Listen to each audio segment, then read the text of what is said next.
Order online at picassospizza.net.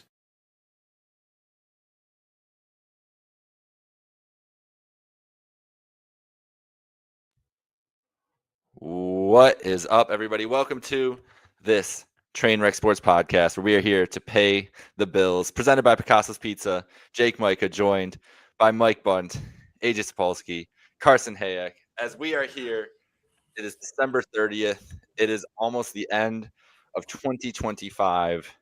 The Bills couldn't send us into the new year with a win on Sunday. Instead, a 13-12 loss to the Philadelphia Eagles, a game that would have fit in well in like 1968 with the weather and some of the offensive football from both teams we saw in this game. All three of you, I believe, were in the building, right? AJ, you were there, right? Yep. I know I figured, but I had confirmation from the other two. All three were in the building. So let's start with Carson, go all the way around. First, how did you prepare for what looked like, from the comfort of my home and in the heat, like the worst possible Western New York weather you could ever have? And what was it like, your immediate reaction leaving the stadium after the loss? And would you have gone for two at the end of the game to win the game? Loaded question to start us off. Three questions all in one, this. Carson. Come on. Yeah, well, Friday afternoon, I got a text. Hey, you got anything going on Sunday from one of my friends? I'm like, no. And he's like, you want to go? I said, yes. I didn't look at the weather. And we got there with, his parents at 11:30 in the morning. And to me, when I looked at the radar, I was like, oh man, this could be a rough one. But we put multiple layers of rain jackets on, a nice sweatshirt under that as well, pants, but I wore shoes. My feet were soaked the whole game. So that my feet were cold. Everything else though was great. But yeah, it was brutal weather conditions. I think that definitely played a factor. I get both teams playing the weather. But at the end of the day, I do think that played a little bit of a role in the outcome of the game for the Bills. It's kind of one of those fluky type of outcomes. And to your question about whether or not I would have gone for two there. Yeah, 100%. You have a kicker and Michael Badgley at the time, who got cut from the Colts. I believe it was the Colts early in the season because he couldn't make an extra point consistently. Missed one against Cleveland last week, and then has one where he kicks it about 6 feet high earlier in the game that got blocked. So yeah, I trust my franchise quarterback, who I pay $55 million a year or something like that, who's coming off an MVP season, who started to turn up a little bit in that second half, more than a kicker who I claimed a few weeks ago off free agency. So yeah, I would have went for two in that situation. I think the aggressiveness too is something maybe Sean McDermott in years past wouldn't have done. But that's what I'm saying. Like a lot of people rip on Sean McDermott, especially these last, when every year that you fail in the postseason, the pressure mounts a little bit. And I think that's kind of true with McDermott. But he is a guy who I think has progressively got a little bit more aggressive throughout his coaching career, which is a really good thing to see. He's starting to learn from some mistakes. It goes for two in that situation. You cannot fault the decision in that situation. You have to fault the execution. Passes there, they draw up a great play call, goes into the dirt. It is what it is. At the end of the day, I'm not losing too much sleep over it. My initial reaction was, damn, I can't believe that just happened. Josh Allen makes that throw 9 times out of 10 at the absolute bare minimum. And at the end of the day, you come up point short. I think some of the quotes from the Eagles players, like I said, all starts with Sirianni too after the game, are a little kind of crazy to me. It's like, you guys weren't better, more conditioned than us, because in the last 12 minutes of play, we outscored you 12-0.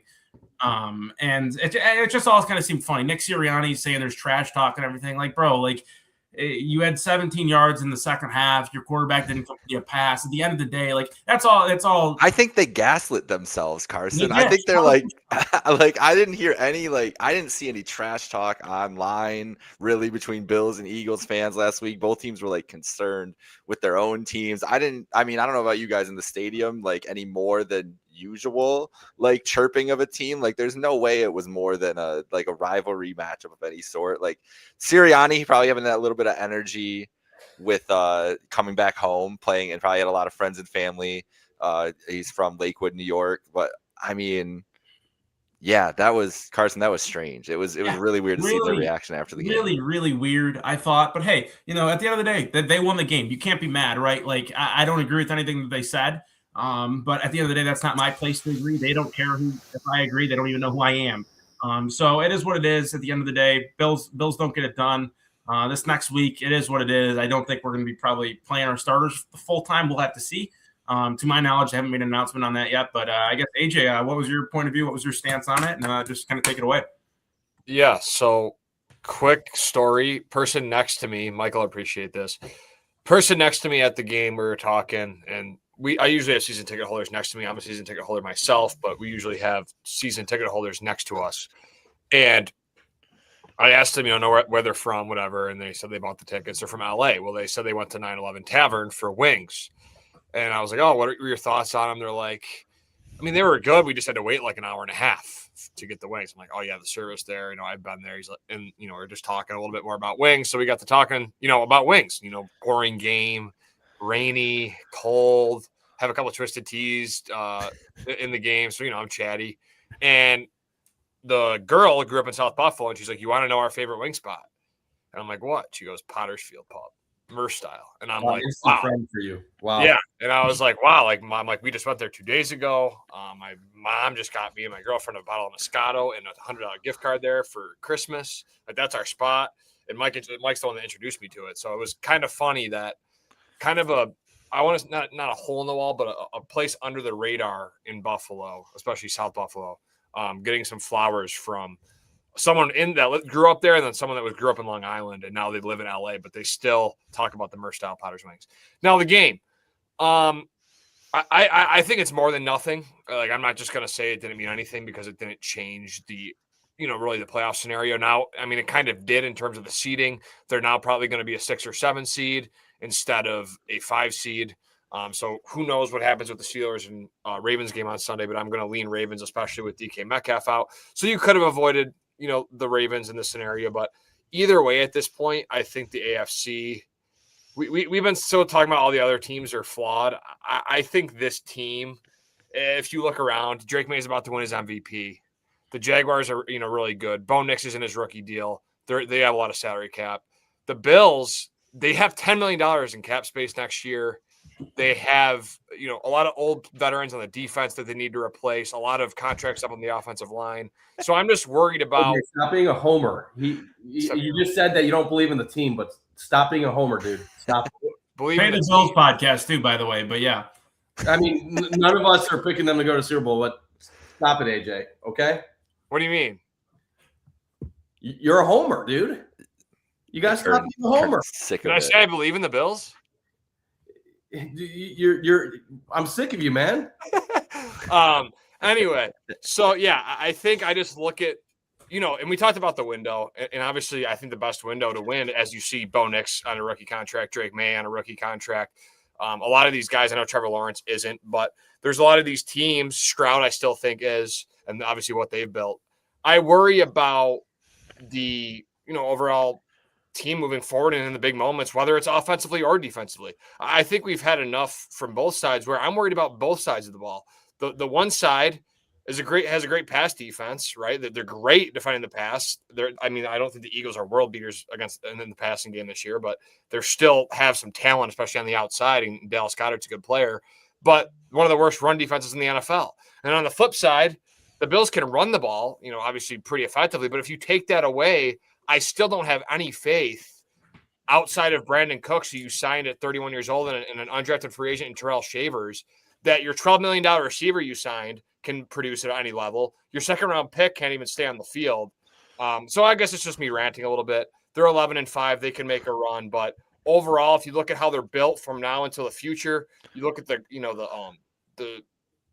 atmosphere or the culture in the AFC and how that's looking, I just think this window, I really do feel like it's really slim thin. And if they need to do it this year, I'm not saying they always have a chance with Josh, but Drake May might be the best quarterback in the AFC East in a couple of years. And we don't want to admit that, but that's close to happening. He's going to win an MVP in his second season. So overall, disappointing game. They did a lot of things wrong. They still had a chance to win. The narrative of the Bills, right? That's what they do. A lot of chances, couldn't get it done. And we'll see what happens. They still ripped off a nice win over Pittsburgh on the road, a nice win over New England on the road. Cincy at home, they squeaked by, but I just going on the road 3 times. They haven't won a road game since 1992. This team hasn't won a road game with That's a long time. It's been Jacksonville or Houston or Kansas City. I just don't. 3 in a row as a 6 or 7 seed. You're either playing Jacksonville or New England. That's just a tough road, especially with the lack of consistency and talent across the roster. Yeah, I got a lot of thoughts on this game, and I'll just say this. Like, we're joking around about the homer stuff, but if you listen to what we say on the show on a weekly basis, we are not just pumping up the Bills at every turn. Before the year, I picked 12-5, and I didn't say Super Bowl. I don't think they're going to win the Super Bowl this year, and 12-5 is most likely going to happen. AJ's been very critical of them at times during the last half stretch of the season. Carson and Jake, they have varying opinions, but I don't think any of us are saying good or bad things about the team based on our biases. They have one of the best quarterbacks in the league, and when you have an MVP caliber quarterback, you have a high ceiling. But when you have other weaknesses, such as your receiver room and sometimes your defense and other spots, you can also lose in a lot of different ways. And I think I'm going to disprove the homer point right now by saying that Josh Allen point blank cost them the game on Sunday, and that Josh was pretty much for most of the game pretty bad outside of a few good moments. And we've had this talk all season long, and I think now there's a much larger portion of the fan base that is willing to admit it than earlier in the year. I think I was ahead of the curve, ahead of the curve a little bit on talking about Josh. I'll put it like this. I think he's the best quarterback in the world. He is incredible. But as Dan Orlowski said earlier today, and I think he's 100% right, Josh played out of control against Philadelphia. And Josh cost them the game with his errors. And I get the point of it's more than just him, and that he carries the team on a weekly basis, and that without Josh Allen, this team is nothing. Those are all legitimate points. But we got to be honest. Top 10 quarterbacks make that throw to Shakir in the back of the end zone 99 out of 100 times. That is not a hard throw. I get that it was windy and the ball slippery.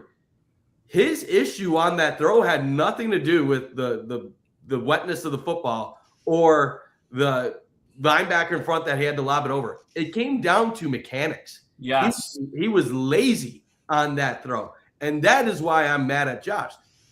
He'd been getting hit throughout the game.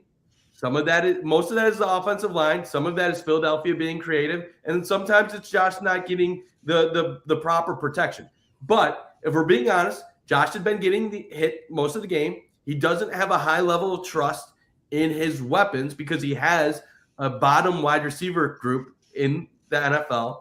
He didn't have Dalton Kincaid, which is one of his guys he trusts. And in that moment, he's worried about the pressure. He's worried about a guy coming in at him. So when he's going to his left, he's a little off balance. Instead of taking the extra half second he needs to plant himself properly and throw the ball properly, he's basically throwing a fadeaway. He's basically off balance, going to his left, throwing it to his left, and he pulled it. That's unacceptable for a quarterback of his nature, and I get it. It's an impact of the whole game and how it's been going and the struggles and everything. But Josh Allen is an MVP, and we hold him to the standard of best in the world. Best in the world make that throw every time. Tom Brady's not missing that throw with a game on the line ever. Peyton Manning's never missing that throw. Aaron Rodgers isn't missing that throw. Aaron Rodgers. So I struggle with that. I also struggle on 3rd and 7, running backwards 15 yards. I get trying to keep a play alive, trying to do something. But you know what happens if you throw an incompletion? It's 4th and 7, and you give yourself another opportunity. He took that away from his offense. That was 3 points that they could have at least tried to score. Maybe they probably don't with Badgley. But they took away the opportunity.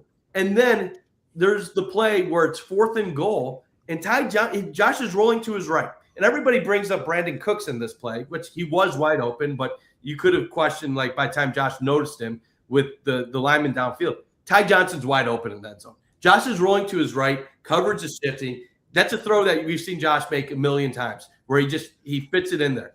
He doesn't even look his way. Doesn't even look. And then to make matters worse, you do have Brandon Cooks wide open on the play.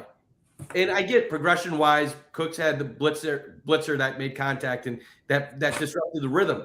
But the point of this is Josh doesn't need to be Superman for the Bills to win when they allow only 13 points. They played a team with Jalen Hurts, Devontae Smith, A.J. Brown, and Saquon Barkley, and they held them to 190 yards and 13 points, and they still couldn't beat them. That is embarrassing. And how many times, and I do have a lot of blame for Badgley too, because I agree with the 2-point conversion call, and I've talked to other coaches. Coaches, if they put you in the situation to succeed, they trust their players. At the end of the day, the players have to execute in that moment. And you trust your MVP quarterback to execute more than a backup kicker who just had an extra point blocked and missed an extra point the week before. It was inconsistent on extra points throughout the season. They went out losing by trusting their star, which is what we want them to do. We want them to trust Josh Allen more than they trust their defense or they trust the kicker in that moment. And yes, if he makes the first extra point, you're kicking an extra point to win it. And we're talking different things in this moment, probably about how Josh carried them back in a moment of adversity. But it's one of those where this offense, when they're not running the ball effectively, they don't get things done. And in the beginning of the year, it was more so, well, these guys don't get open at all. There's no separation. These guys are horrible. The only counter I would really have to this is that Brandon Cooks had over 100 yards receiving. And if Josh makes a good throw downfield, Brandon Cooks finishes with 145 yards and a touchdown. So Brandon Cooks is like, yes, he's had a case of the dropsies, but Brandon Cooks is getting open. So I'm not saying Brandon Cooks is a number one receiver, but we can't really say there's nobody getting open downfield anymore. He does get open downfield. And Khalil Shakir is your underneath guy. And you do have a premier running back. Josh Palmer is disappointing, no doubt. Gabe Davis doesn't get the job done. Keon Coleman doesn't get the job done. Like, I'm not arguing any of that. But I think we've gone from one extreme to where the receivers never get open to now it's gotten a little bit to Josh Allen. If you're so good, why don't you trust your receivers a little bit more? Why don't you look for them when you're scrambling out? Josh, whether this is a product of everything wrong with the offense and things going wrong, Josh is trusting himself over the players around him. And when you are a quarterback, you need the proper balance of knowing how to trust your teammates and knowing when to trust yourself. And Josh is miscalculating on those decisions at a higher rate than what he typically does, which is leading him to play out of control. And he is too important a player on the Bills to play out of control. We are seeing elements of 2018 and 2019 Josh Allen getting mixed in with 2024, 2025 Josh Allen. At the end of the day, we still see 90%, 95% MVP Josh Allen. But the problem is just having one or two plays of 2018, 2019 Josh Allen is enough to cost you a game. And when you're in the playoffs, you will lose more often than you win when you have those plays. And that is why it's a concern. I'll end it like this. We know the kicking was awful. We know that situationally, if the Bills had more confidence in their offense in this game, they might have kicked field goals earlier and trusted them to score more points. At the end of the day, Nick Wright kind of, I think, hit it perfectly. Watching Sunday, if you're just a fan of the NFL, you should have more faith that the Bills have enough pieces overall to be a difficult out for good teams. Meaning their defense showed they can step up against a talented offense. They have some playmakers on offense that can do some things, but their road just got probably more difficult. And as a result, even if you believe now more in what the Bills have as a team, I think you have to have lowered expectations going into the playoffs just because of what their path may end up being.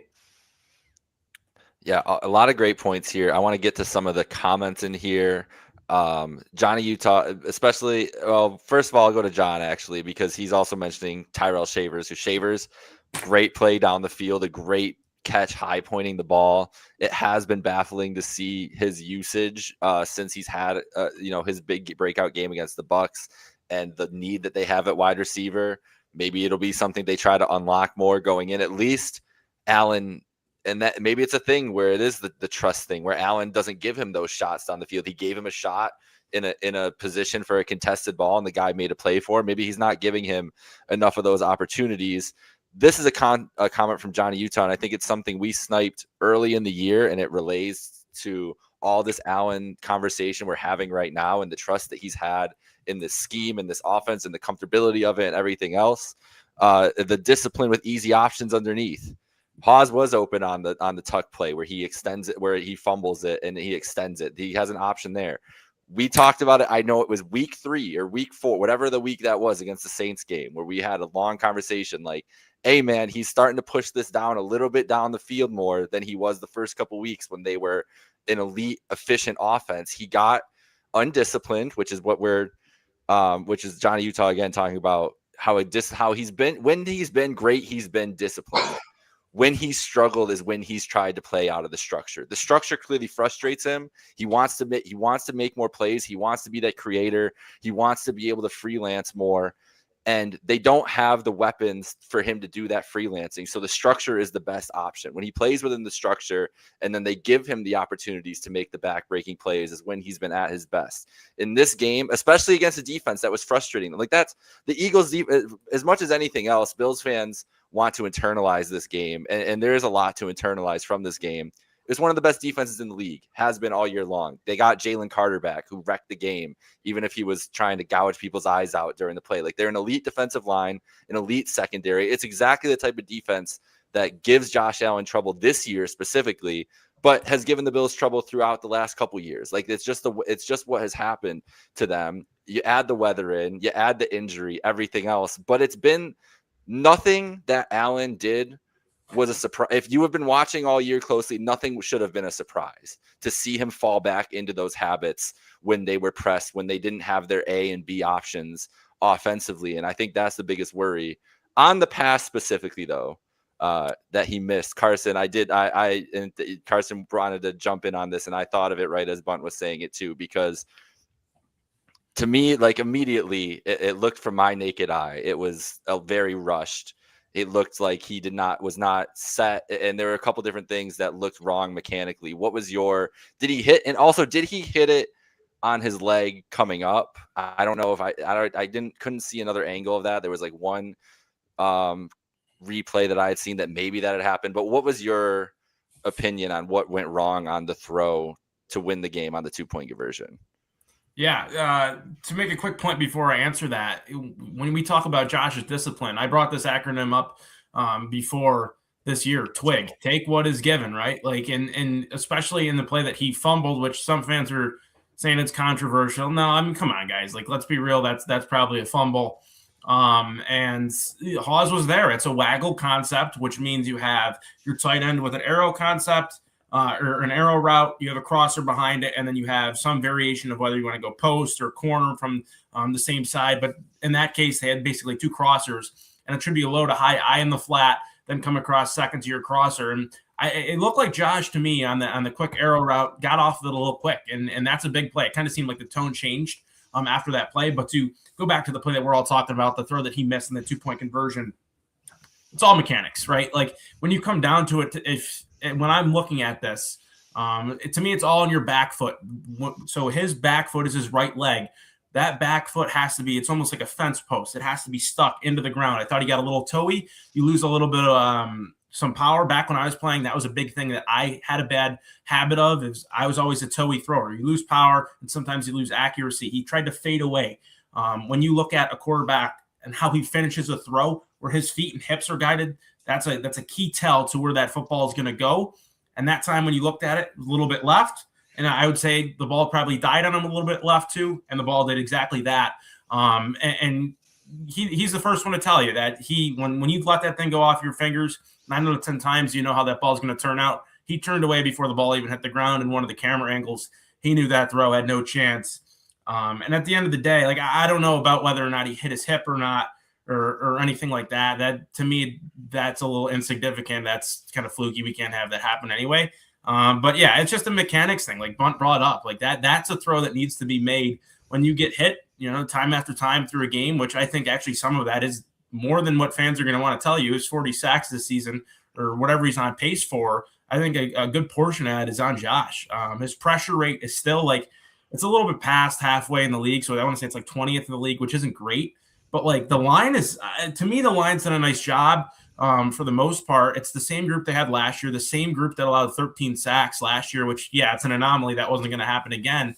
But it's not like they made sweeping changes and all of a sudden the line stinks. No, like I think some of the stuff is teams are coming up with some disguised looks with the blitz. I know when I replayed the broadcast, and somebody also brought this up on Twitter too, like Tom Brady, when he's calling the game, if you're a real football fan, you're going to want to listen to that guy every broadcast he has because he gives you so many valuable insights. There was a play he called Josh out for checking into a bad protection. What happens? I believe it was Zach Bond came in untouched. Josh was forced to throw the football right in Brandon Cooks' feet. And guess what? Third down, I think it was long. There goes the drive, just like that. Little things like that. Those things start to add up in a game because, A, you have to correct yourself mentally and try to adjust your protection the next time they show that look. And then the defense has the freedom of giving you a different look off of a previous look they already gave you. And 2, if you're feeling rushed in that play, your internal clock's going to speed up a little bit, whether or not you can be as disciplined as, you can be the most disciplined player in the league, but still that's going to mentally impact you a little bit. And I thought, yeah, he probably did feel, the clock was a little short on that last play to Shakir, and that definitely played a role in it. But at the end of the day, it's a mechanics issue, and you just can't have that. And I think when Dan Orlovsky talks about him just kind of playing out of structure and out of rhythm, I do want to see Josh play a little bit more in rhythm. I haven't seen him so many times this year where it's like 3 and a hitch balls out or quick game balls out. It just seems like things are a little bit off. I want to see them get back in rhythm a little bit more. And I think that's a really big key. If they're going to make a run, Josh is going to have to play in structure a little bit more. I know he can play out of structure better than anybody else pretty much can in the league. But at the end of the day, it's football. When you try to get things too complex, sometimes that's when things go south. Yeah, well said, Carson. I do want to I want to pass it over to AJ and Mike here because I feel like Carson and I have been right in the middle of this with the Allen conversation all year long, and AJ and Mike have been on the opposite ends of the spectrum at times with the Allen conversation during this year. But I think that Carson, before that, I think that are you saying a lot of you guys are opposite, like me and AJ, opposite of you two are opposite. Carson and I are like split the middle between. If we're doing a range, you two are on the opposite ends of the range. Carson and I are more in the medium. I don't know if I agree with that. I think I'm probably closer to you guys than AJ. Okay. I've been critical, like I don't know, like I feel like I've been the most critical of Josh. That's what I'm saying. Yes. Yeah. Yeah. Like, I feel like I've been the most critical. You guys are in the middle, and AJ's probably been the least critical. Yes. That's what he's saying. Yes. Okay. I was just clear. I thought you meant like me and AJ were on like the same. Oh no. You guys. No. You're good. Because I do have some more thoughts on this, but I'll let AJ go first. Well, what we talking about, Josh? Yes. Just how much blame do you assess him for this and for what he's been? Now that basically he's at the season, right? AJ, like this, like he might play a little bit in week 18, but it's not as substantial. We have a full body of work, 16 games of what we've seen from him. Like, what is your season ending opinion of him, and how much faith and trust does it give you going into the playoffs? And has it changed from where you were at earlier in the year?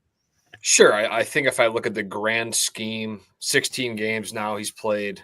I would say there's been a little regression in terms of I think he has taken careless sacks. I think he has tried to play the hero ball a little too much. I think he also has been a little bit more careless with the football in terms of the fumble. I think that was more bothering to me. Like the 2-point conversion, I know he missed it and you have to make the throw. But at that point, I'm sitting there in terms of like what it means for the season. They're 11-4. They really have nothing to lose. And I know if they made the throw, they're still in a good spot and the division's still a possibility. But I think that fumble really messed with his rhythm. And I think he's a guy that, not that you can tell after like the first quarter what he's going to be, because he can turn it on at any point. But I think that really disrupted it, and I think that was costly. So I think that fumble really boggled my mind. That was a mind. Like I was very critical in the crowd. People gave me some looks, but I think that overall he has played a little bit worse. But at the same time, numbers wise, analytically, he's still top 3 in EPA. He's still at 39 touchdowns, one shy of 40 plus. So he's still doing a great job. I think. The other frustrating part for me, besides Josh's regression, and I think, again, this game, you can put it on him. I think there's other factors, but I think you can put it on him. I think what they've put around him, and I know you could say the James Cook best rushing offense, and I understand that is something that he probably hasn't had in the past when they had the receiving talent. But I think he is relying too much on Hariball, and I think he is believing too much in himself, but I think he listens to the narratives. I mean, he hears them, right? He knows that what people think about this team. I think if he does play more discipline, they probably do become a better offense, and they do become, more fun. Although against Tampa, there was a lot of out of structure things, and against Baltimore when they put up 40 in shootouts. So there's also that argument where even when he's played out of structure, they've been scoring points. So I think the key is this: they're 1-5 when they lose the turnover battle. They're 10-0 when they win the turnover battle or have the same amount of turnovers as the other team.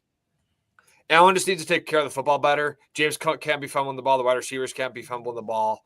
And again, I think Josh has regressed a little bit. I think there's some times where he's gotten a little bit too antsy and a little bit too much sugar high Josh, the bad sugar high Josh. But again, if you look at his overall season and what he's done week in, week out, I mean, I still believe that he can turn it on in the playoffs, and historically what he's done.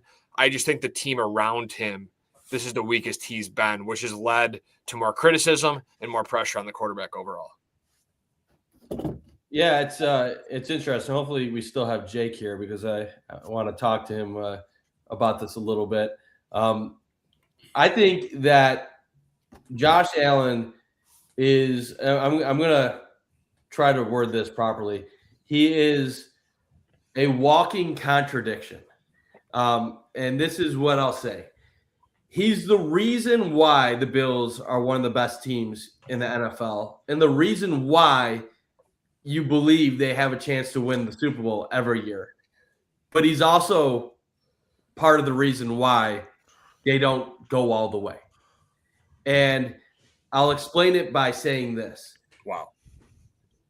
People like to say, well, they need to improve defensively. They need to have better wide receivers. They do.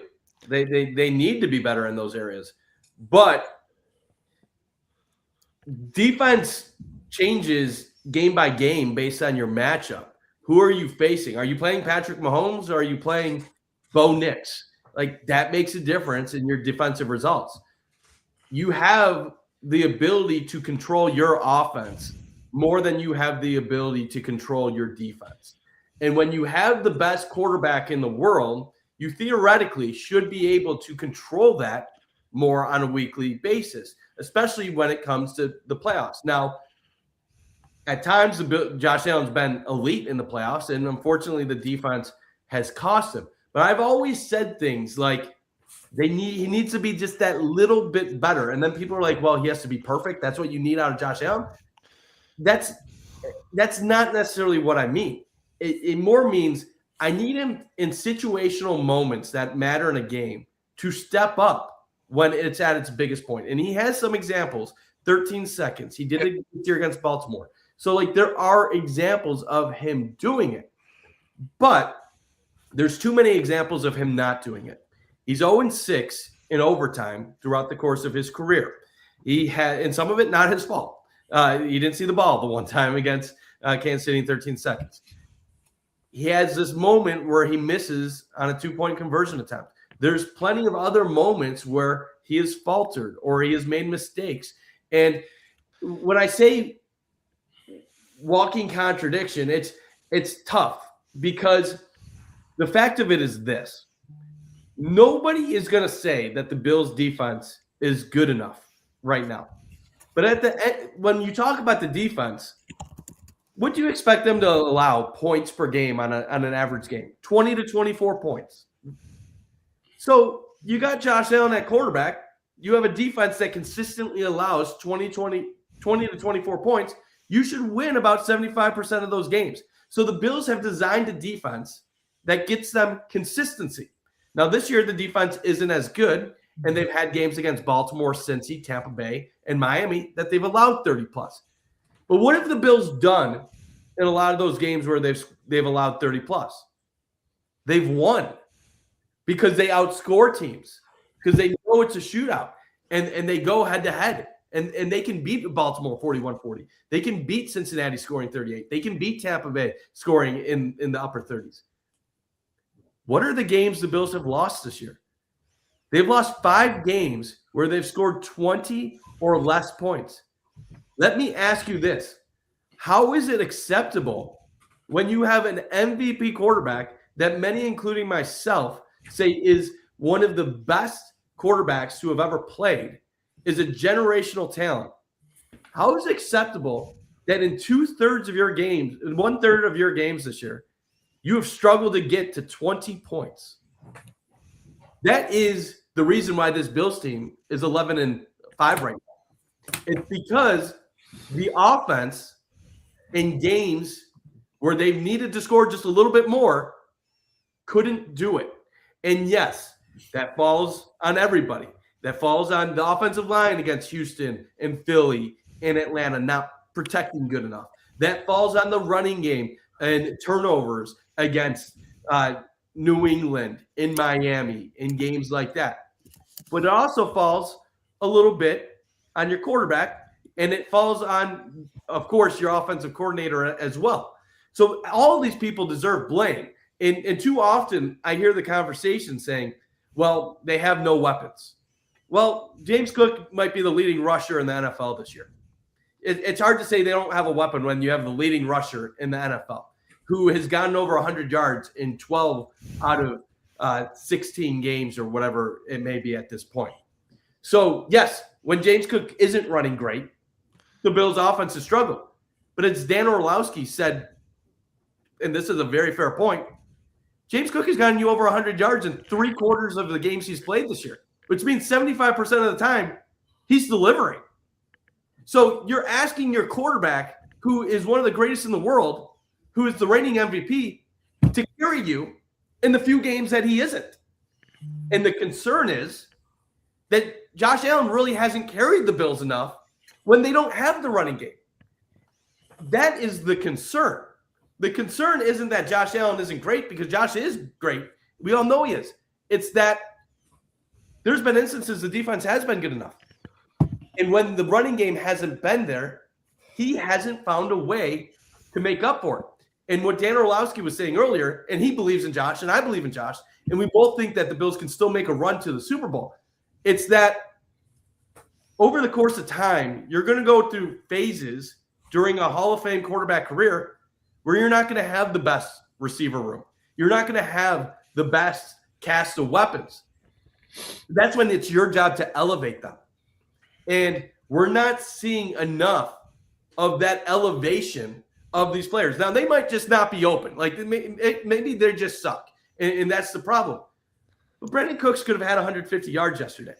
Dalton Kincaid, when he's healthy, is analytically one of the best receiving tight ends in the NFL, according to average depth of target and receiver rate and all this other stuff. You have a leading rusher in James Cook. And you have Khalil Shakir, who's going to end the year with like 70-plus receptions for 750 yards or somewhere around there. It's not that they don't have anybody. And this is kind of the issue.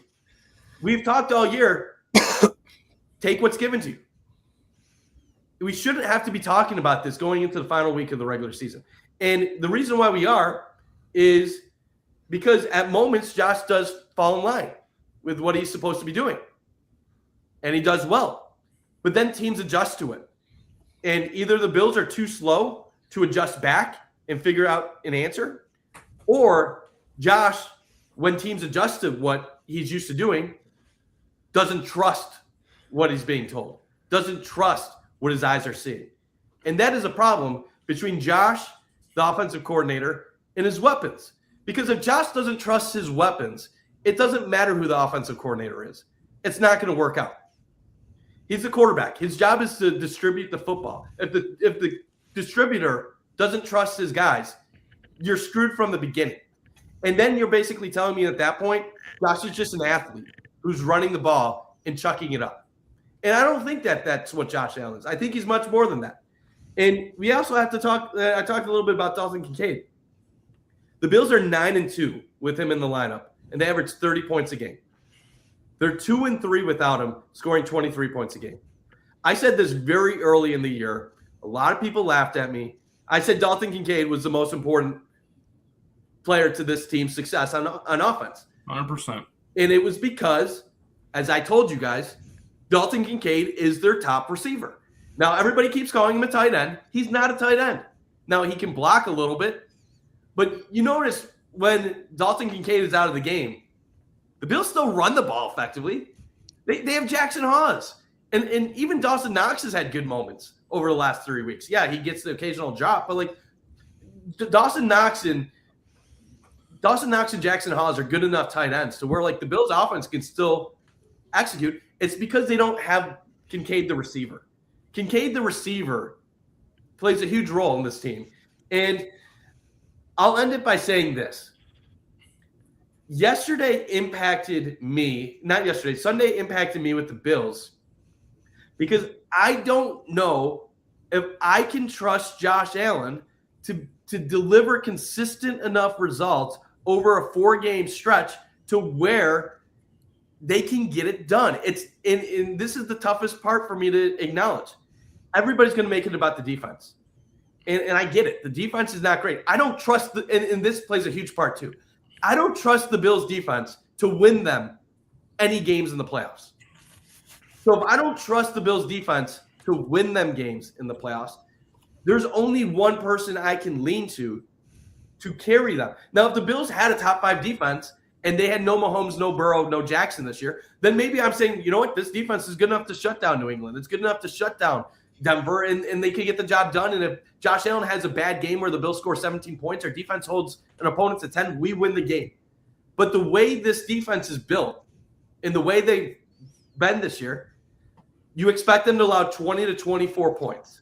So if Josh has an off game, which statistically this year, 1 out of every 3 games he plays is an off game for the Bills, they will not get the job done because their defense can't hold teams under 20. And this offense has shown when they don't have it, they score less than 20. So if Bills fans want to talk about how does this team get done, how do they win a championship, there is only one way they realistically can get it done this year. Outside of a miracle where the defense shows up and does stuff that they haven't done the entire regular season. And the one way they get it done is Josh playing under control, doing what he's supposed to do, and finding consistency. Because the Bills are one of the teams where they score 28 points a game on average, but they could score 14 one week and they could score 42 the next week. If you told me right now the Bills score 28 points in 4 consecutive games, I tell you they have a 50% chance or better of winning the Super Bowl. If you tell me they score 33 points a game and they score 40 in the wild card, I'm telling you they're out in either the divisional round or the AFC Championship. That is what my problem with this Bills team right now. It's consistency. And a lot of it is led at the quarterback because he is not elevating the receiver talent around him. And I get it. The talent's bad. But there's been other elite quarterbacks throughout the years who have elevated weak receiver rooms. And that's what Josh's job is. And Dan Orlowski and Nick Wright, they both said it. They said, stop hating on all the guys around him. He has a top 5 offensive line. He has a top 5 running back. And when healthy, he has a top 5 tight end in Dalton Kincaid. He has guys. He needs to show up more consistently.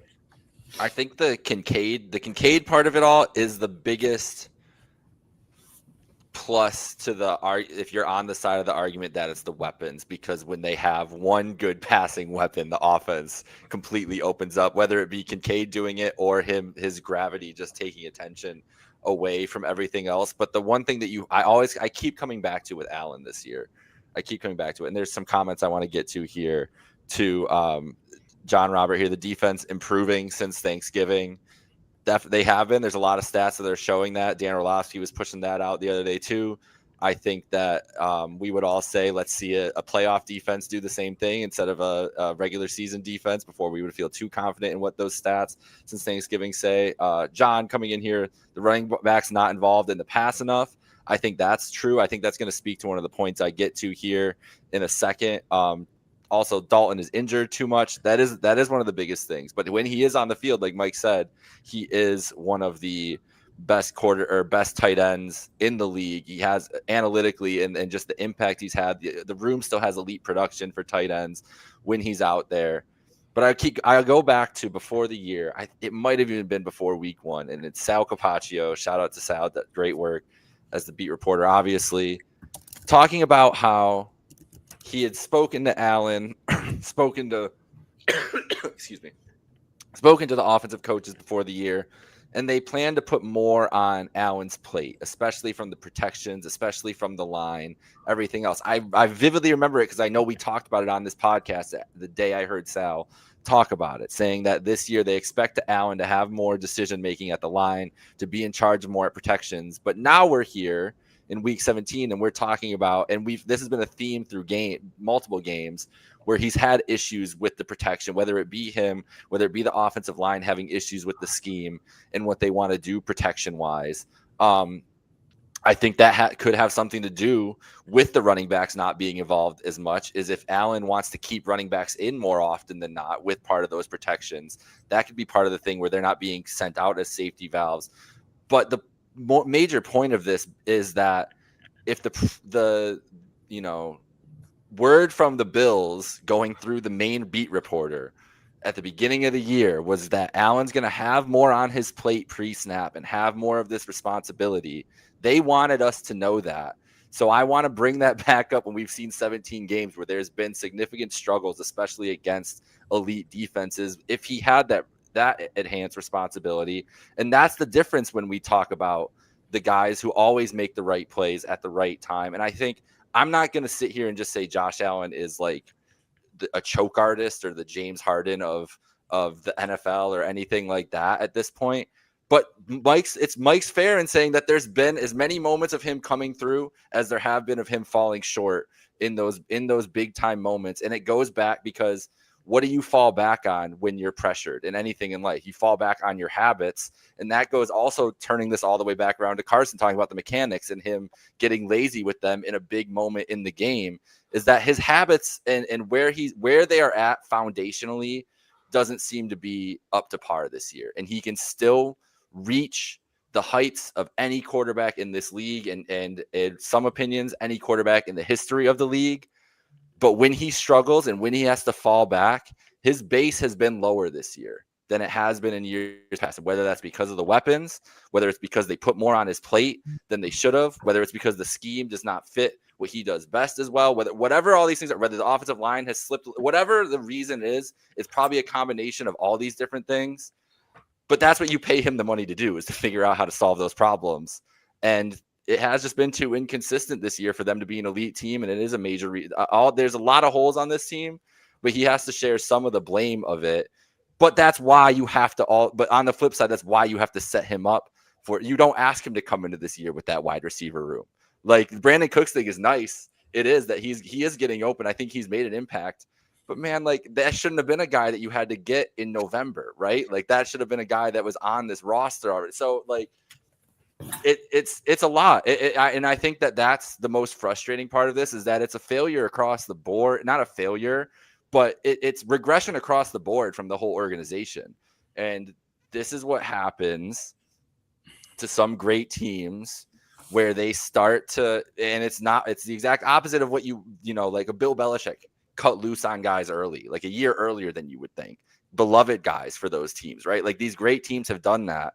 The Bills have done the opposite, where they held on to a lot of guys for longer than they needed to. They bring back other guys when things don't go wrong, when things go wrong with guys that didn't work out on the team. And then they try to fill the gaps, and fill holes and fill needs a lot more than getting talent and figuring that out later. That's been a lot of the strategy. And I think that this is where you can see these things crop up when the all-world quarterback is playing 2% a lesser level than he had in years past, and his wide receiver room is, I don't even know, we could say 5%, 10% worse, like whatever you want to say. And all these different factors add up to the net negative that we've seen from this offense from the year, as Carson coined it earlier in the year, offensive regression. Yeah, I remember getting clowned on that first month of the year about offensive regression, but now to the point where I see AJ in our group chat giving it a hashtag every 3 weeks. So don't want to say I called it, but this is a Mike Bunt I called it moment. Hey, take the wins any way you can, man. Yeah. Few and far between at this point, especially when it comes to record predictions and choosing game by game basis here. So we'll take it though. I like what you said, and I especially like the point you said about this team falls in love with their players. They got to stop doing that. Yeah. It's killing them. Like, I get it, continuity, guys familiar with the system, and there's a lot of positives to that when guys are still playing at a high level. But I talked to a person in the coaching industry after the game yesterday, a person in the college ranks, and he said, when you invest so much time with individuals on and off the field, you fall in love with the guys. Like, that's your family. And the Bills have always talked about culture, and whether that's felt by both the players and the coaching staff or one-way street, it seems like there's something to it, even if it's far from perfect at times in Buffalo. And I think one of the ways the Bills have prioritized culture and showing that they care about their players is by extending their own and by prioritizing their own guys and over a lot of outsiders at times. And they've done it to a fault.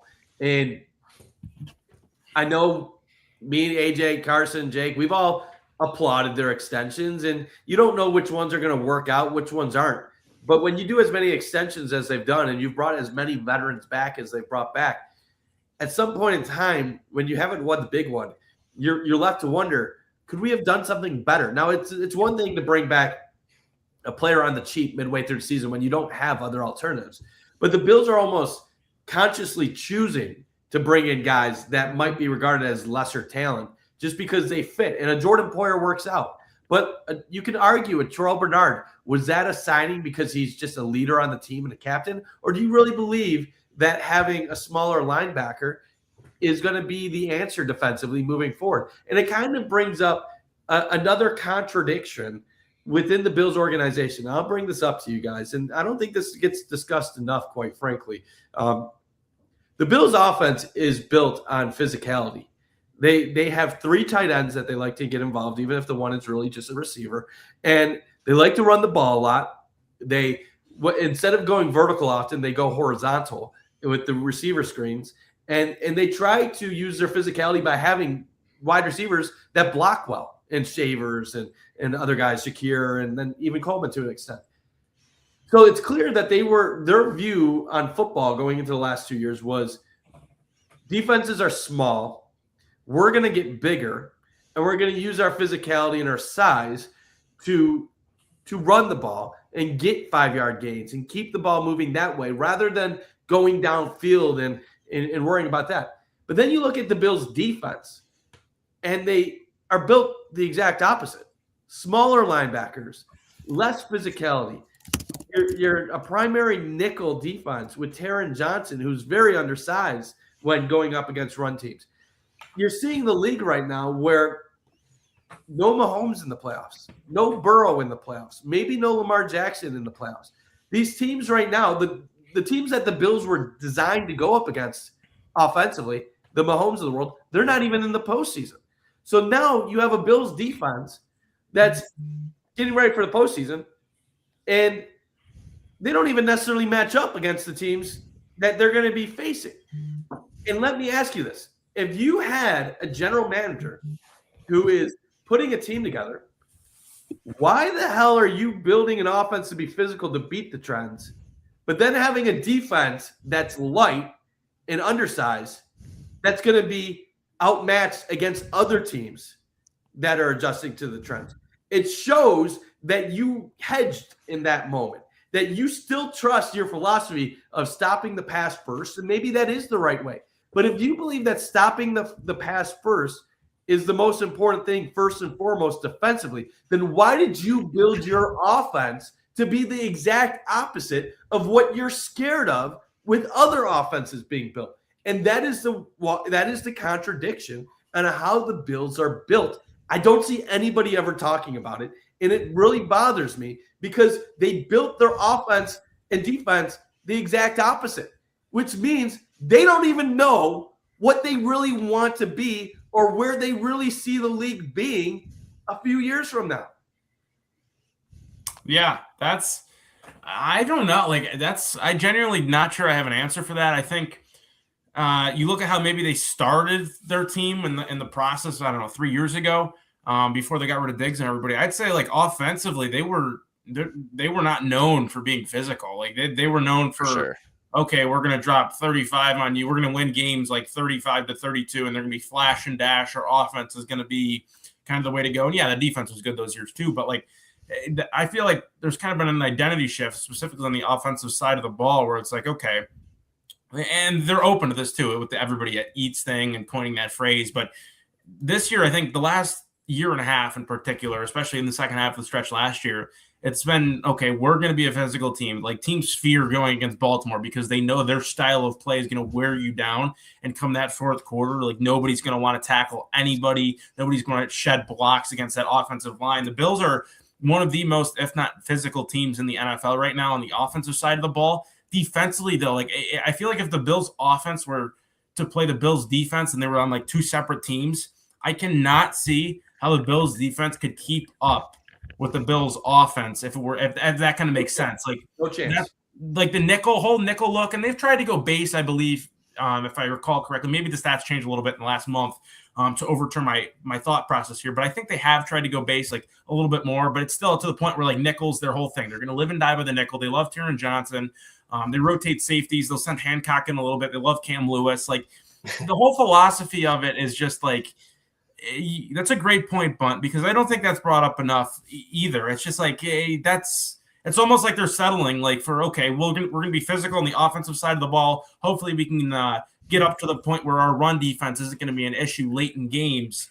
And then we can just kind of let our pass defense, which has been lights out, give them credit where it's due, kind of hold the fort down and carry us to victory. When on offense in the fourth quarter, we wear teams down, we keep your offense off the field, and we're gonna make you earn this one to get the ball back. I do think a lot of the calculus, the Bernard thing is very interesting because I think it is part of this double down nature that they love to have, because he was the replacement for Edmonds and he was a starter, and they're yeah, look at this, guys. You questioned us getting rid of this guy. We found a replacement. We're going to keep him around. He's a captain. It's good PR, right? It's good for your org to have that guy and everything else there. I do think the calculus on this defense, while still would have, I was even saying if they could get a Jahad Campbell or somebody like that in the draft, it's time to explore that and have some more variability. And Shaq Thompson's brought in this year to give them more ability to go base and be a heavier defense at times when they need to. Yes. If they don't have an Ed Oliver and a Michael Hoyt injury throughout the whole season and suspension, everything else, those two guys were supposed to be two of the most important guys, specifically Hoyt for the run defense and everything else. And it's two gaping holes that you can't make excuse for it at this point. It is what it is. They're hurt. But clearly that was a big part of the defensive plan. And I think especially for the run defense, when we talk about Hoyt, and Oliver just hasn't been healthy all year long, but when he's played, he's been incredibly impactful.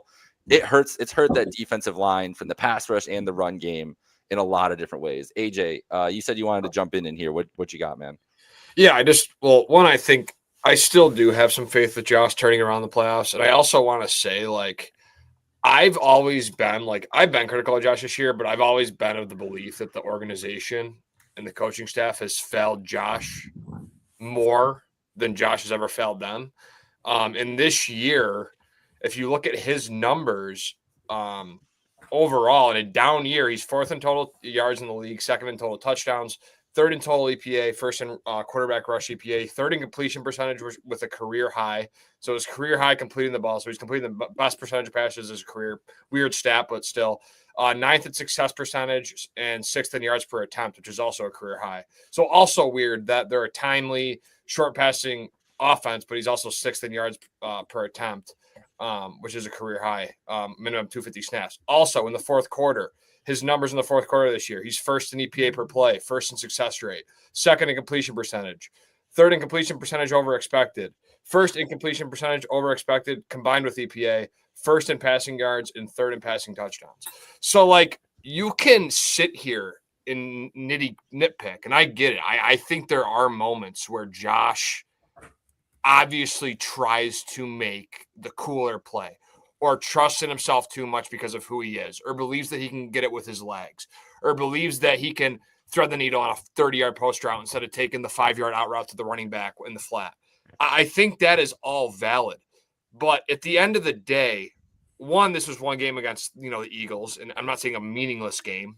He still should have made the play, but it's a game that, doesn't really matter in the grand scheme of things. And two, if you look at his numbers and metrics, the dude is playing at just as high of a level as he has in years past. So I think my take is that I think Josh has regressed a little bit this year. I do think so, because the eye test combined with the numbers, I think he's taken a step back, especially with the turnovers and the sacks he's taken a little bit 2018, 2019, like Mike said. But I think because of the talent across the board on the team, both offensively and defensively, and I know the line's good. I know they have a tight end who, is really good when he's healthy, but he's missed 5 games this year. I know they have James Cook, but I think the coaching staff and the organization and what they've built around him and all they invested into the defense and the little investments they did offensively, I think that is why it's easier to blame Josh, because we're thinking that, I don't know what I'm trying to say, but I think the talent around him has gotten to the point where it's not good enough. And now Josh is becoming more of the blame. Not saying he's shouldn't be blamed sometimes, but I think if you look at the numbers in the grand scheme of things, I think we're not looking at it wrong, but I think there's too much. Nobody's blaming Brady's won Super Bowl scoring 13 points. Like, to expect them to say, you're sitting here saying if they score 28 points in 4 straight games, you feel confident. But then if they score 40 in the wild card and then don't score, you're not, because they're too inconsistent. Like, your defense is going to have to win you a game. Look at Patrick Mahomes. Look at all these quarterbacks. There's too much emphasis on Josh Allen. And then that's all I'm trying to say. No one is disagreeing with that, AJ. We all have our issues with how this roster is constructed. We all would put more blame on Brandon Beane and roster construction than Josh Allen. The point is, once you get into the season, this is what they have. And you have to do what you can with the roster you have. So it's not like we're saying, like, do we love the receiver core? No, we've been begging for multiple years. Draft the guy in the first round. You're sitting here after Eagles game talking about his clutchness in the fourth quarter coming away. Because AJ, he's the best fourth quarter. He's the best fourth quarter quarterback. AJ, because this isn't front office related. They can change the team in the offseason. They can't do anything to magically improve the team right now. This is the roster. So, yes, we're talking about Josh Allen right now because it's what can they do to put themselves in a position to win a Super Bowl right now. We can talk about how Brandon Beane failed them in the offseason, and yeah, that's a legitimate conversation. But it's also a conversation to be had that Tom Brady took pay cuts for a decade straight in New England, and Josh Allen is getting $60 million a year now. That is a valid conversation too. If you truly do want to win at the highest level, if all you really do care about is winning a Super Bowl, then you could sacrifice some money in the long run to get an extra player on the team that you might covet. Now, you could say nobody would do that. Who would do that? You're giving up way too much money to do it. Tom Brady did it. Well, they also have invested millions of dollars. I get it. Well, then come up with some other secret shit that other teams are doing to help out Josh Allen in another way. Like, the point of it being, Tom Brady sacrificed money for championships. What are the Bills doing to do that? And when you have a quarterback that's making close to $60 million, you're going to have to sacrifice other parts of your team. And when you have a defensive head coach, you're going to probably prioritize defensive signings when you think your unit isn't strong enough. ultimately you make the right signings, your defense improves, that works out. But it hasn't. The Bills' defense is a pretty consistent, good ceiling, average floor type unit. They're never horrendous. Their points per game allowed over the last 10 years is always near the top 10 in the league. It's consistently near the top 10. There's some years it's top 5, top 3, and then there's other years they're 14th or 15th. The reason they do things the way they do is because they trust their offense. And I think that's been to their detriment. I would have liked them to invest in a number 1 receiver in the last couple years to get their next version of Stephon Diggs. But if we're being real, do you know what caused them to go this direction and devalue the receiver position? It's because of how the Stephon Diggs experiment ended. He became a complete diva. He lost the trust of the leaders in the organization. He caused rifts inside that locker room. Stephon Diggs at one point said he wanted to retire as a Buffalo Bill. He signed an extension that would have kept him in Buffalo the rest of his career. The Bills were committed to Stephon Diggs playing his final years in Buffalo with Josh Allen. And then, for whatever reason, most likely Diggs' fault, there was a rift between Diggs and Allen. I know people, they theorize on it. I've been told by people inside the locker room the two were not close. The two had problems, and I wouldn't doubt if that played a role in why the Bills decided to do this everyone eats mentality and why they've decided to become more of a run-based team, because they thought Josh could just do it with anybody. The fact that Josh cannot do it with absolutely anybody, it's not. But he is doing it, though. Look at his numbers. Okay. AJ, let me finish. Okay. You're saying by metrics, and this is where, like, I'm going to be real with you. I value metrics, but the smartest people with analytics are the people that realize just because you have great numbers doesn't mean that you're accomplishing your end goal. Their end goal is to win a Super Bowl. So it doesn't matter if he's third in EPA or he's fourth. It's January, Mike. It's not even. They haven't even played the playoffs yet. No, EPA is a stat. The only stat that matters at the end of the day is who has more points on the scoreboard at the end of a football game. When the Sabres are 5th in expected goals, but they're 20th in goals, and they're still 20th in goals. It doesn't matter that they should have scored the 5th most. Why do you use that in your arguments then? No, because and then when I do, you blast it. Because with stats, there's a middle ground to both of it. Okay. No, you're going to dismiss it because you don't like what I'm saying, but I'm sorry. This is a lesson for you a little bit. When the Sabres were putting up good metrics earlier in the year, one could have said, yes, this team is struggling to win games, but there's talent and that they have the ability to turn it around. That would have been a fair statement. An irrational statement would have been, this team's going to win the next 20 games in a row. That would have been crazy up until like a week ago.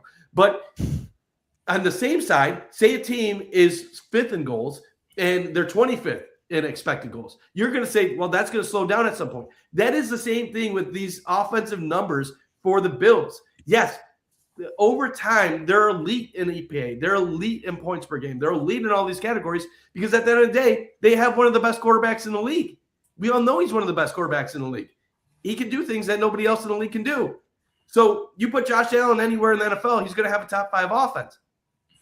When we say consistency, and this sounds horrible, we're talking about when you have that 2-point conversion, can I trust you to make the throw when the throw is there for you?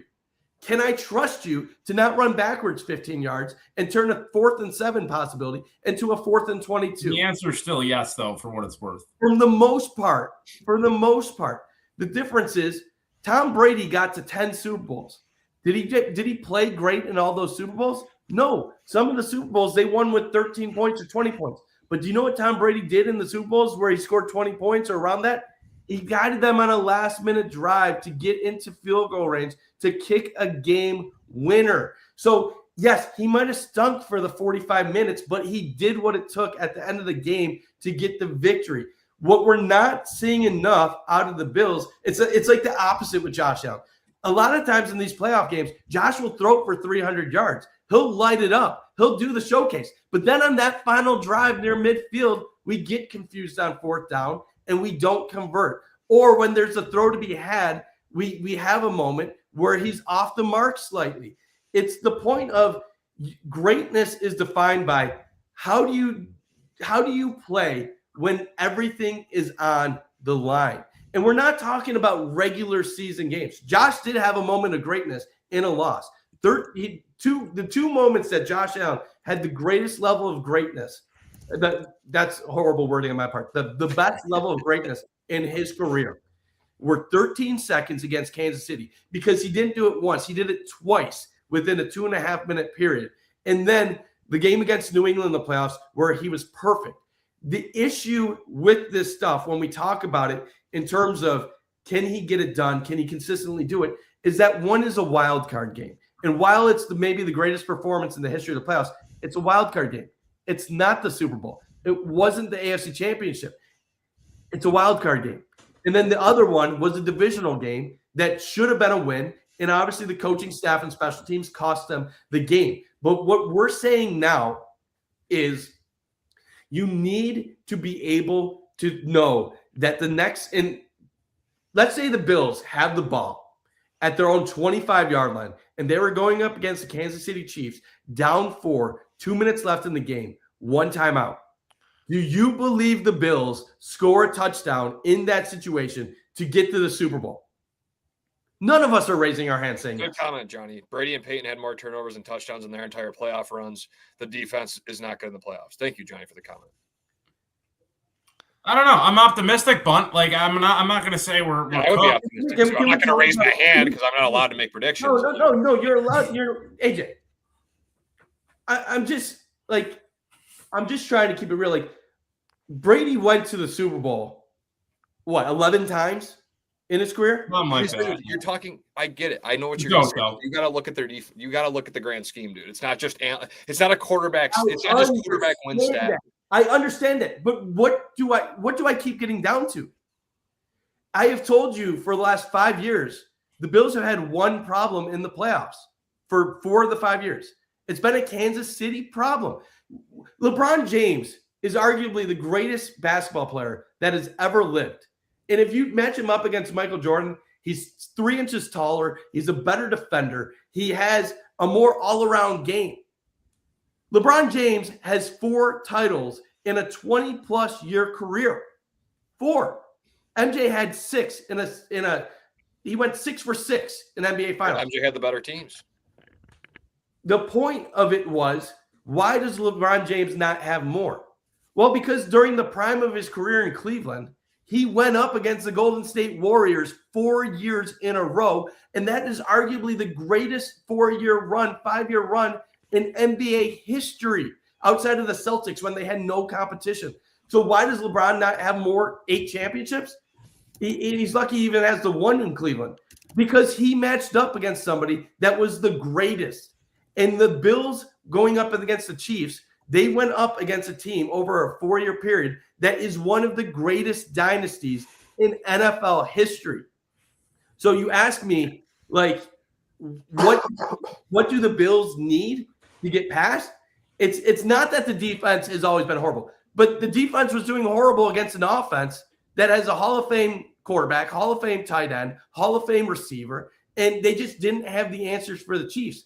They're not going up against the Chiefs anymore. They're not going up against Joe Burrow and the Bengals. So when we talk about how bad the defense has been, we have to acknowledge they did that against 2 future Hall of Fame quarterbacks. How does this defense look against Drake May? How does this defense look against Bo Nix? How does this defense look against Trevor Lawrence? Because if this Bills team loses in the playoffs 17-14, I'm not going to be talking about the defense. I'm going to be talking about Josh Allen. And I'm not blaming Josh Allen for any of these losses in the past, because they've been shootouts. Those are games that you know they're going to be shootouts. You're going against Patrick Mahomes. So when everybody says, oh, how comes the defense allows 30 points against Mahomes? Because you're going up against Mahomes. That's the point. They're not going up against Mahomes now. So when I'm saying consistency, what I'm saying is, so they're not going against Mahomes now. So you should say the defense has a chance to win a playoff game. No, I do expect the defense to be good. That's the whole point. Okay. I'm not saying Josh Allen has to score 35 points a game. I just need the Bills to get to 20-plus a game and give them a chance. They're 9-2 when they score 21-plus a game this year. They're 0 whatever The rest. They just need to take care of the football. They're 11-0 when they score 20. They're 11-0 when they score 21 plus, and 0-5 when they score 20 or less. Do you know what that stat tells you? They have to score 20 plus to expect to win. So this isn't about what do you want to blame, because you know what Bills fans do, and this annoys the shit out of me. Bills fans want, and this is every fan base, they're going to talk about, well, the defense isn't doing their job. They're not doing the job. They're letting Josh Allen go down. Yeah, that might be true. It might be accurate. But at the end of the day, if the defense is led by 30-year-old Joey Bosa, 30-year-old Trey White, and a bunch of these other older has-beens, you're not going to get that game-changing 10-point allowed performance. That's going to be in the 5 percentile of expected outcomes. So what do coaches do? Carson, you played football. You know it. You control your controllables. So when you are a football team and you know your defense ain't going to be under 20 points allowing in a game, you need certain things to happen in order to have your best chance of winning. So the only conversation about the Bills winning a Super Bowl this year, unless the defense somehow lights it up, or starts creating turnovers. That's another alternative. So defense lighting it up, creating turnovers, is that you need Josh to play within himself and be in control. And that is not saying, and maybe that is unfair to say that to Josh Allen. And, it would be great to be able to say, Josh Allen, I wish we could win a game 13-10 where, you had an off day and the defense carried us. I wish I could say it. And maybe this year is the year they could do that because they're not doing it. Maybe one throw away from doing it, right? Yeah. So I'm not saying it's impossible, but at the end of the day, people keep pointing out to past results. You want to know another reason why the Bills score a lot of these points in some of these previous playoff games? Because they knew they were going to be shootouts. Some of these games, they went into knowing that's how we're going to play. If the Bills wanted to play in a low-scoring game, the Bills could run the ball like they do right now, and they could run the ball 40 times in a game, and it could be a final 17-14, and the defense could still suck, but the other team only gets 6 possessions in the game or 5 possessions in the game. When the Bills have Josh Allen, they embrace the shootout. If they play Jacksonville, that's 100% what they're doing is playing the Jacksonville game possession 37-34. I was saying the other way where the Bills are gonna try to possess the ball. You need to win that game for 4 quarters, and they're just gonna you guys get what I'm saying. It's the reason I'm not I've never had a fan base give me so much shit for saying the quarterback is the best player in the world, and then saying because you say it every week. No, because every week you tweet Josh Allen's the best quarterback in the world. I get tired of this entitlement from Bills Mafia. Just because we have Josh Allen, stop saying he's the best quarterback in the world. Just say your criticism. I know you know that. I know that. If I don't say that, then I'm going to get lit up by 5 million people thinking I hate the fucking guy.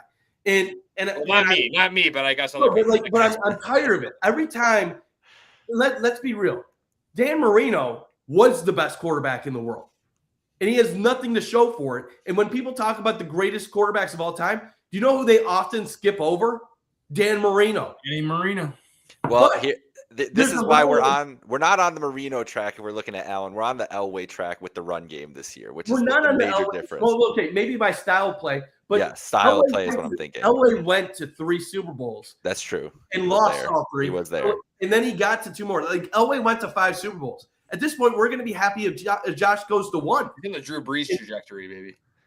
Then he has to get traded. So that's a tough one. My issue is this. Oh, never mind. If you think he's truly the best in the world, which I do, then I don't think it's unfair to be critical of razor-thin things that might be the difference between them being a divisional exit and an AFC championship exit versus being a Super Bowl champion. And that is the kind of the point that I am saying here. The other thing I want to add in here about this is that we've talked about it all year with the Bills in general. And this is the thing that I've been thinking about all year with the Allen thing and the best in the world thing, because I also think he's the best quarterback in the world. If I can preface this with this. We talked about how the Bills' margins of up here, the years they've needed to be up here and the Chiefs were up here, and that's where the issues were. And now maybe the Bills are down here, but all the other teams are down here. The thing is, Allen might be the best and ahead of everybody else. But years before, Mahomes, Burrow, Jackson were all right here with him. It can be true that Allen is still the best of all these guys and is the best in the world, but his play dropped and has dropped to the level of his peers still. Both of those things can be true, that he looks worse, but is still the best player in the world, which is where a lot of your prefacing has to come from with it. What happens if the Bills lose a game to the Jaguars 20-17, where Josh Allen throws for 225 yards, a touchdown, and I won't even show up to the pod. This is my point. Say the Bills lose a 17-14 game or a 2017 game to the Jags, where the defense holds the Jaguars to 240 yards, and Josh throws for 220, a touchdown, and interception.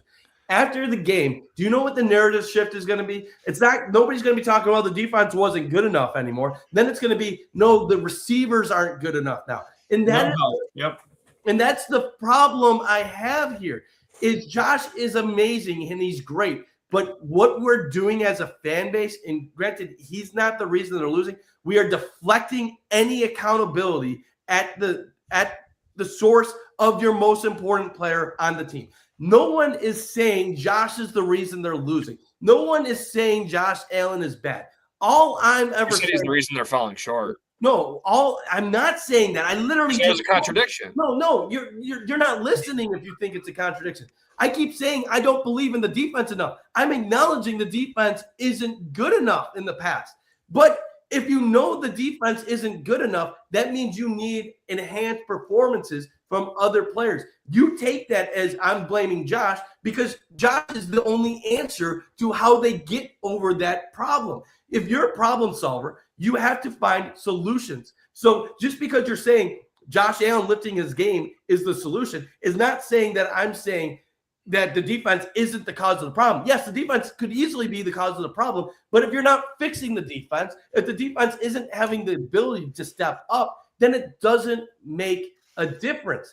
What I'm trying to say is this, AJ. If Josh Allen truly is the best player in the world, which we all seem to be in agreement on this show about, then he should be able to make the marginal improvements that are needed to go from an MVP quarterback who has taken his team to 2 AFC championships to being the quarterback that can lift them to a Super Bowl, even if they have an inferior roster.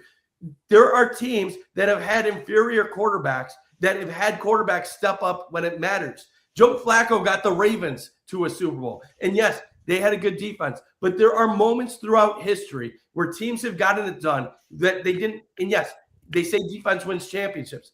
But at the end of the day, unless the Bills magically change their defense and they go away from their primary nickel, I don't see a scenario where they're going to suddenly allow 10 or less points to teams in big moments. Because the Bills' whole defense, and this is why we got to talk about complementary football and why it's orchestrated and built the way it is.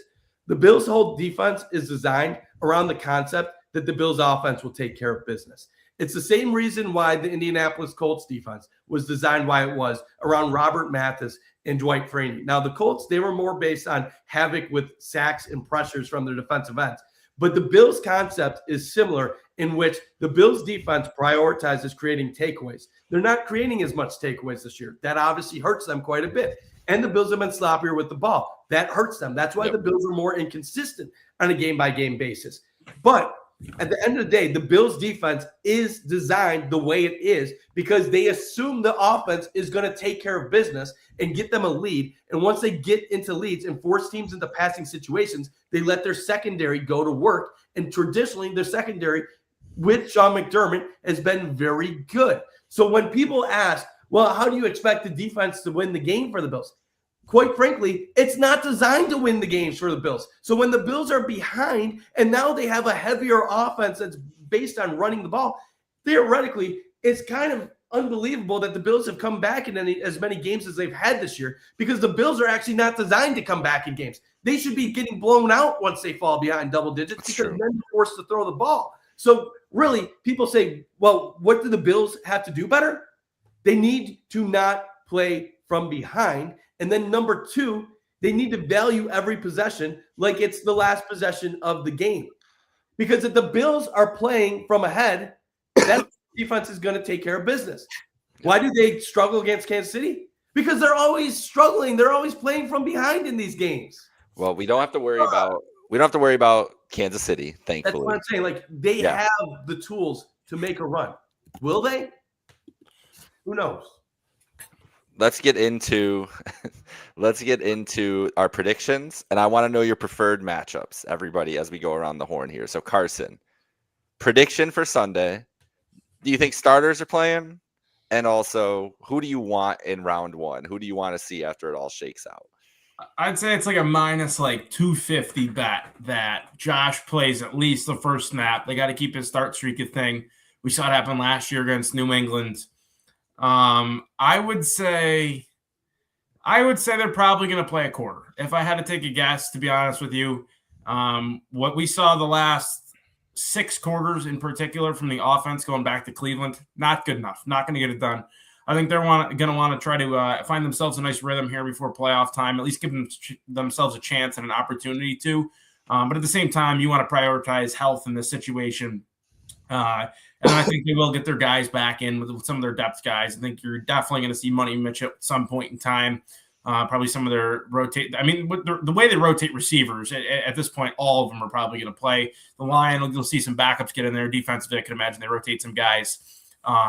But something to keep an eye on, something a little fun. Jets have not recorded an interception all season long, and this will be an NFL record if the quarterbacks decide to not throw the football to the other team, which would be a real, I guess, joy stat that the Bills could rest their head on here towards the end of the season. The Jets have had a horrible month of December. They're like a minus 100-point differential just in the month of December alone, and they haven't had a game closer than 23 points all December. They're bad. Clear, they're trying to go for a quality pick here. Aaron Glenn still probably trying to coach a little bit, but at the end of the day, they're starting Brady Cook, Mizzou guy.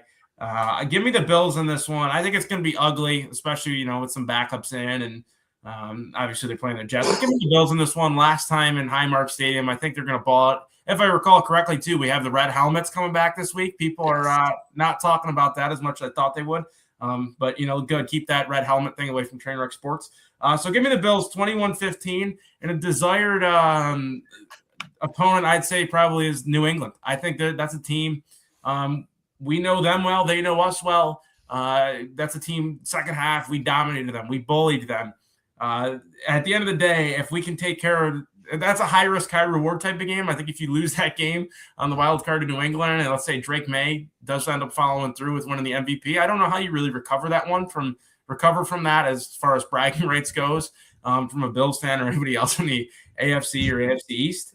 But if you can take care of New England at the end of the day, I think that's kind of your stamp. Like, hey, we beat you when it mattered. At the end of the day, you kind of got bragging rights as people inside the organization and as a team and fans for the next few months. And I would love to see the Bills play New England. I think that's a team who we can definitely beat. I'm still not 100% bought in on them. I think they're a good team. They're not great, and they have yet to show that they can perform when pressure's really on come playoffs and against some high caliber opponents. Jacksonville, I like to stay away from them, but I still have confidence in them. At the end of the day, Bills have Josh Allen. I know we talked about him at the whole episode. They have a elite rushing attack. Defense has played better as of late. Yeah, sure, they can make a run, but hopefully we can make it as easy as possible to make that run happen. So I'd love to see the Bills get the Patriots here in round one. Yeah, I don't really have many thoughts on the game other than I'm going to enjoy the tailgate. I'm happy it's 425. I know Mike's opposite of me, but that's per usual. I like that it's 425. I'm a big tailgater, so I'll get to enjoy, a nice 5-6 hours at the, stadium, the parking lots. I know we'll tailgate again that next year, but just going to that stadium with that mindset, going to that stadium, I think it's going to bring I think it'll be a little emotional. I know it's a meaningless game, but for me, it's one of the places, it's the craziest places, but it's one of the places I feel the most safe in terms of mentally and just with Bills fans. I think it's just a great place to be. I know it's kind of not the best looking and, the lines are a little bit longer, but the conversations I've had in that building, the perfect game, the New England, even the Minnesota heartbreaker. I've only been a season ticket holder for 5 years, but I think that's really what I'm focusing on. I don't really care about the result, so I'm going to go 6-7. The Bills win. That's my prediction for this game. And in terms of the playoffs, everyone's shaking their head. I love it.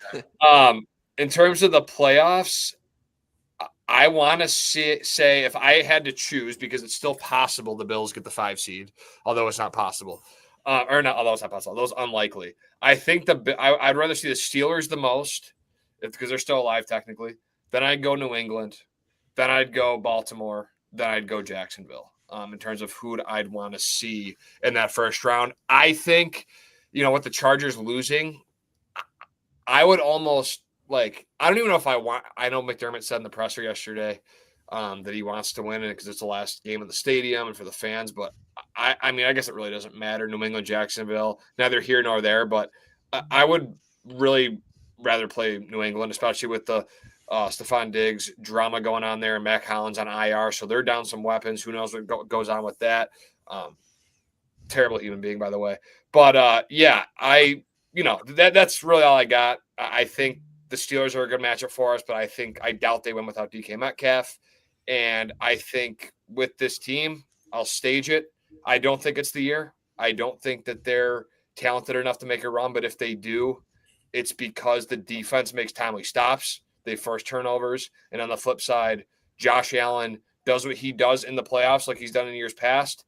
He comes up in the big moment with the ball in his hands late, and the Bills' offense takes care of the football. And if all those things happen with the field and experience and what this team has brought, I think there is a possibility. But I'm not – it's hard for me to believe it right now. Yeah, so AJ made a lot of good points there. Some I agree with, some I don't. Stephon Diggs obviously is a trash human being. That was obvious for a long time. I'm glad other people are starting to realize that. But I don't feel the nostalgia for this being the final game at Highmark Stadium. And you know what? I'm not a normal person, so I kind of accept that. I know I'm different than a lot of people. I've been wanting to get out of the stadium for a decade and a half. It's outdated. It has no amenities. I like to be comfortable when I go to a sporting event. I stand the whole game. It don't matter. I was soaking wet with 4 layers on Sunday. I was miserable. That soft. Stadium Soft. No. That stadium has had magical moments. No doubt about it. Magical moments. And the Super Bowl era had to be amazing. But you know what? I like living in the modern world.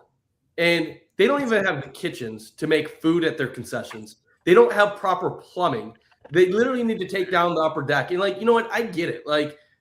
Stadiums have shelf lives, and they renovate and they do things. There's stadiums that are literally 100 years old that are in better shape than that stadium. It's built in 1972. I would have thought it was built in 1912, the way that it's constructed, the way it's handled Mother Nature over time. Unbelievable, man. I just want to be able to go to a game and get a hot dog for under $5. And good luck. It ain't going to happen at the new stadium. Oh, you go to Atlanta, it's possible. You know what? Cleveland is considered a bottom 10 stadium in the NFL. And I had more concession selection, more comfort in that stadium than anything I've ever had at the Bills Stadium. I love the Bills because I love the atmosphere. I love the crowd. I love the people. But people will often say they connected the stadium because that's where it took place. That stadium has character because it's a dump, but it's our dump. That's why everybody loves it because, while everybody has that palace that's $2.5 billion, while everybody has the nice roof, while everybody's comfortable and they can have their Pepsi at the game, we're freezing shirtless when it's 10 degrees with a 40-mile-per-hour wind in my face. And you know what? And this is why this is why Bills fans hate me, and I respect that because I'm a little different. No offense, when I go to opposing sporting events, you know what I don't have to worry about most of the time? Somebody calling me an a-hole to my face, or trying to start a fight, or chirping over every little thing. I've seen more shitty things happen at Bills games than anywhere I've ever gone. Like opposing, like I've seen fights. I've seen people getting punched just because they wore another team's jersey. Yeah, Like, I saw that just 3 days I ago. see people puking on each other. Like, no offense, like I'm glad we're getting a new stadium because I'm glad we're going to the modern world. And no offense, I'm glad the people that act like complete fools are no longer going to be able to pay their way to go into games. Dude. No, like I know I'm a dick for that, but like there's a lot of other season ticket holders feel that way too, though. Like it's not a family-friendly environment. Do you know why most people don't take their kids to games? Because they don't think it's a good setting to bring their kids. And I know I'm a dick for saying all this stuff, but I'm glad it's the last game that's ever going to be there. And the whole red helmet thing, like let's talk about what a big joke this whole thing is. You get red helmets. No subject here. Fans have been waiting for red helmets for years, and you save it for a meaningless game at 425 in the first weekend of January against a team that has 3 wins on the year, where it's going to be a battle of a second and a third string quarterback. Like, holy shit. Like, no offense, that's a joke too. Like, horrible planning. And then, like, 425, I get it, AJ. You like tailgating. That's fun.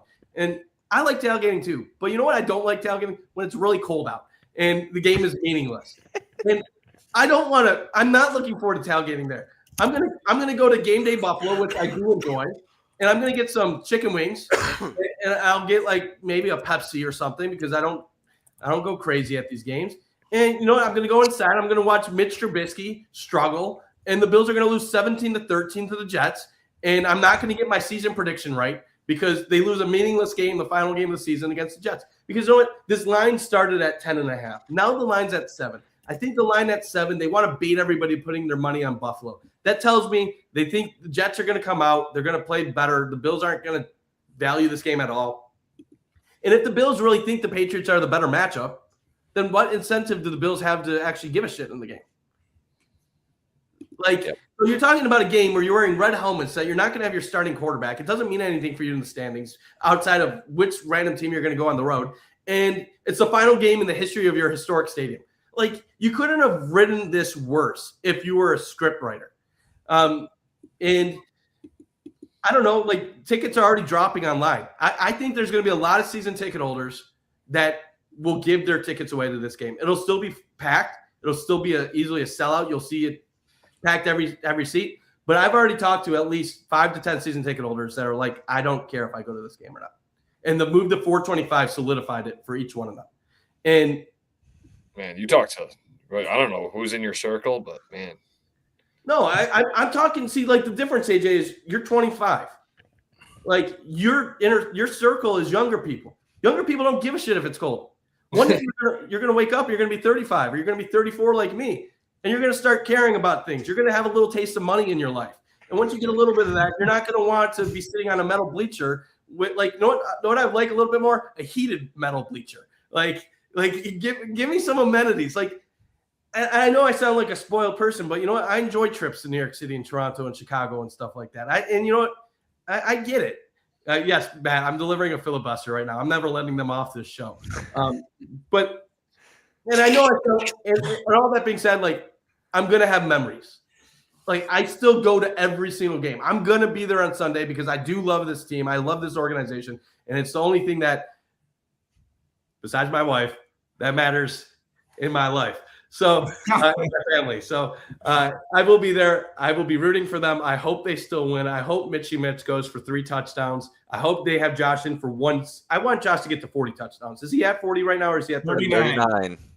Maybe they play him for a drive to get to 40. Offensive regression. And then James Cook, I want him to get the rushing. I want him to be the rushing crown this year. So we'll see if he gets some, depending on what Jonathan Taylor does. Ultimately, I'm going to have them play against New England the first round.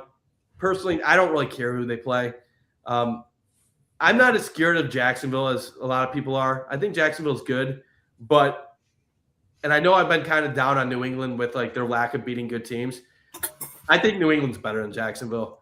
I think the Patriots head-to-head against the Jaguars would beat them, and possibly by 2 scores. Jacksonville, they've been great of late.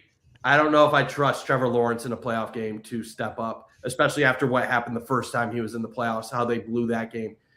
I would probably, if I had to pick between those two teams, I would rather play Jacksonville. Give me a warmer weather game where there's less variables that could go against the Bills offense. I don't want any excuses for why the Bills offense struggles. I don't want it to be wind. I don't want it to be snow. I don't want it to be cold. I want it to be 70 degrees, sunny, and then let's see them go out and ball. And if the defense allows 30-plus points to Trevor Lawrence, then I can be like, screw this team, fire the coach, move on from the defense, and start over.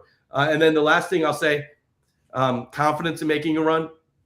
I have a higher level of confidence in the last 5 years that this team can actually win the Super Bowl. So I'll say out of the last 5 years, this is the highest level that I think they can win a Super Bowl, but I'm also picking them to lose in the first round. So just take that with a grain of salt. Hedger, Mr. Hedger. That's not a hedge. The hedge is I give the Bills probably a 30% chance of losing in the first round, and I probably give them a 20% chance of winning the Super Bowl. Not winning the Super Bowl, getting to a Super Bowl. And then there's probably a 50% chance they lose in the divisional AFC championship or lose in the Super Bowl. But I think anything's on the table, Jake. I'm just not confident in this team. I don't have – I know it contradicts itself, but this team is either losing in the first round or they're making a run. There's no middle ground. Hey, I understand. Wait, what was your score? Did you have a score? 17-13. I'll just explain quick. I know there's no such thing as quick with me.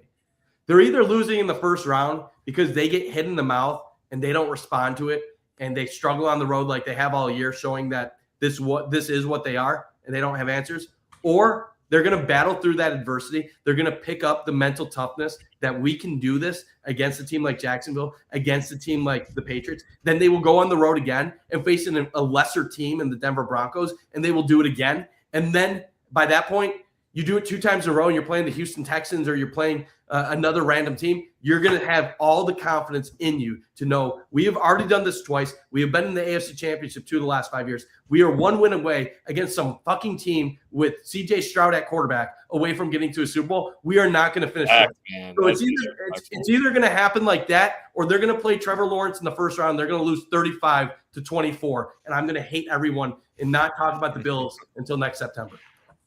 This is how you end up on another professional sports team's Twitter again, Bunt. Yeah. Giving them mad strays. It is. That is, yeah. CJ, Houston, all the Stroud fans are going to be canvassing YouTube. That would be funny. That would be funny if, it's the Houston hype video. The Bills media is doubting us. This picture of me on a podcast with you guys. That's how our podcast will take that next step and become one of the go-to. Well, then CJ Stroud will blow it in a big game against the Bills, and we'll be right. They're playing it before the Super Bowl. This guy said it. He called it. I think that all that's fair about the confidence in this run. Like I said, I've been saying it all week. I went into this game saying it, going into the playoffs saying it. I have no expectation for that. They could do anything could happen, and I wouldn't be surprised because that's who they've been this year. It's kind of a freeing feeling, honestly, because there's no disappointment to have. Like I won't be surprised if they play New England and lose 38-10. I won't be surprised if they make a run to the Super Bowl and play the best football they have in January. Like, who knows? We'll see what happens. For the game itself, I got 24-14. I do think the backups play most of the game. I don't think they care who they play against, but I think that the Jets are just too bad, even with Mitch Trubisky at quarterback in this game. I think the Bills will run the hell out of the ball. I think it'll be a lot of Ray Davis action in this game to try to get him going. But I for the pure reasons, this is not football related at all. This is going the divine route. That's where I'm at with the Bills. The true destiny of this run now is it's a Sean McDermott legacy run. Because this defense, as we've talked about all show, if the defense steals 2 games, they can really have a chance to go to a Super Bowl and potentially win one if they step up and play above their weight. And we're going back to where it all started with the Sean McDermott run to Jacksonville. That's who I want. If you're gonna do this, if McDermott's gonna do it, if you gotta get rid of all these demons, then at Jacksonville is where you get rid of the demons. That's the guy. This is who. We didn't mention his name once this show. I don't think this is who the legacy is on. This is more. Everybody wants to talk about the pressure. What does it say, Bunt? I can't read that. My Sean screen is too small. McDermott's defense against non-Chiefs playoff opponents: 7-3, 18.3 points per game allowed. 5 of 10 games under 20 points allowed. Only one 30-plus point game allowed, which was the Miami one. It's what I've said all along. When they don't play KC in the playoffs, the stats say this defense is the same defense they are in the regular season. That's just the fact. And I think that's where everybody wants to go. The pressure's on Allen. The pressure's on Allen. XYZ. The pressure. It's the McDermott run for me at this point. You out-coach everybody, you're the experienced coach now. Besides like Mike Tomlin and Harbaugh, who are going to take each other out this year. Like you're the guy who's been. Vrabel hasn't proven this in the playoffs. He had one run where he got carried by Derrick Henry. They beat Brady. Cool. Then they lose in a championship game to Mahomes, like everybody else does. Liam Cohen hasn't been there. DeMeco Ryans hasn't been there.